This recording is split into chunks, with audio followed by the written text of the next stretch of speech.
Un podcast ici. Alain Bombard était un homme de conviction. Il n'hésitait pas à affirmer ses opinions contre vents et marées, quitte à déranger. Je dis beaucoup trop ce que je pense, confessait-il lui-même, pour expliquer sa démission du poste de secrétaire d'État auprès du ministre de l'Environnement seulement 1 mois et 3 jours après sa prise de fonction.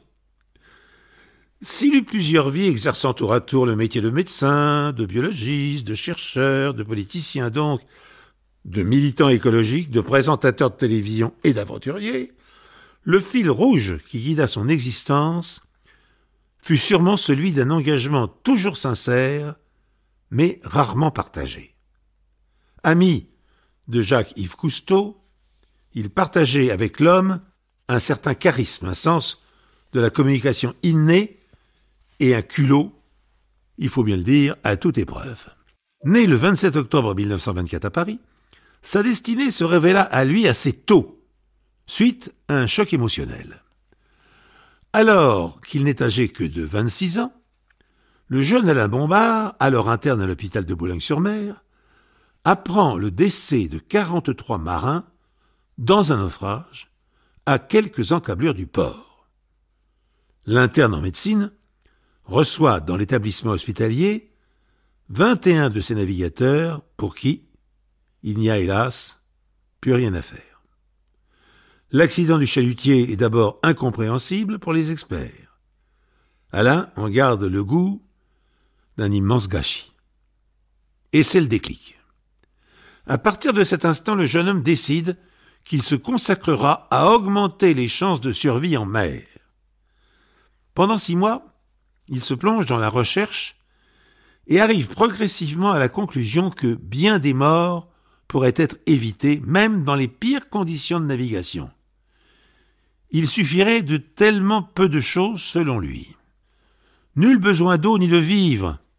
Un équipement minimum suffirait si tant est que le moral des naufragés reste bon.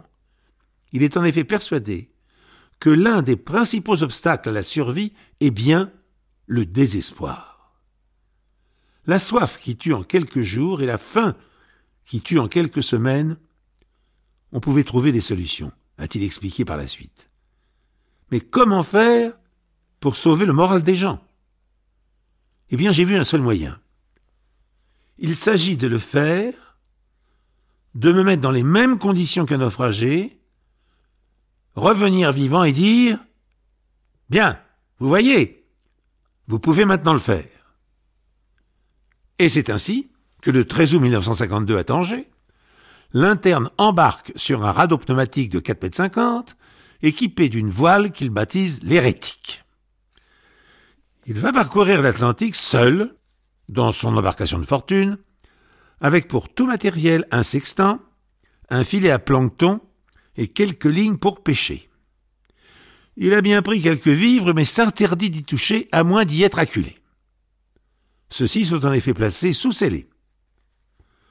Après 11 jours de navigation, il atteint les îles Canaries pour une escale. Le 19 octobre de cette même année, la véritable aventure va enfin pouvoir commencer. Cap à l'ouest.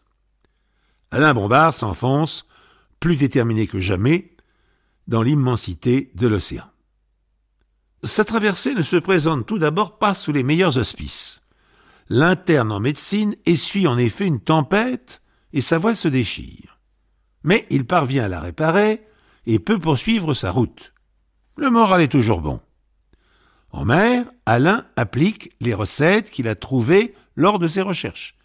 Il se nourrit des produits de sa pêche, avale du plancton filtré riche en vitamine C pour combattre le scorbut, récupère l'eau de pluie quand il pleut et boit de l'eau de mer pour son sodium, en très petite quantité bien sûr. Au 50e jour de son expédition, Alain écrit son testament. « Je tiens à dire que mon expérience est valable pour 50 jours. Ce n'est pas parce que j'arrive mort que les naufragés doivent désespérer, assure-t-il. » Le jeune aventurier, pour une fois, se montrait quelque peu pessimiste.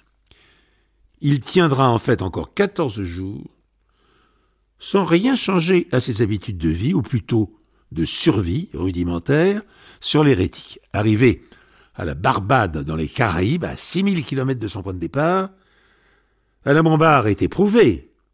Il a perdu plus de 25 kilos. Mais en vie, il savoure sa réussite. Le jeune interne en qui personne n'aurait parié quelques mois plus tôt a prouvé que l'on pouvait résister plusieurs semaines en mer sans eau ni nourriture en comptant seulement sur les ressources maritimes. Rien ne l'obligeait à vivre cette expérience extrême, à affronter la faim, le froid, les requins rôdant autour de son embarcation qu'il dut chasser en leur assénant des coups d'aviron sur la tête. Rien, si ce n'est sa détermination à sauver des vies. Son combat ne toucha pas sa fin dans l'archipel des Canaries. Alain Bombard dut encore lutter plusieurs années pour convaincre la communauté scientifique. En 1976, son exploit est finalement reconnu et ses techniques appliquées. Depuis lors, toutes les marines du monde ont remplacé la chaloupe traditionnelle par un canot pneumatique qui porte son nom. Quand je suis parti, on sauvait un homme sur 1000. Et maintenant, on sauve environ 98 personnes sur 100. La survie, c'est devenu la règle, se félicitait Alain Bombard. Rebaptisé par la presse d'ailleurs, le naufragé volontaire. L'hérétique a su obtenir ses lettres de noblesse sans jamais se dévoyer contre vent et marée.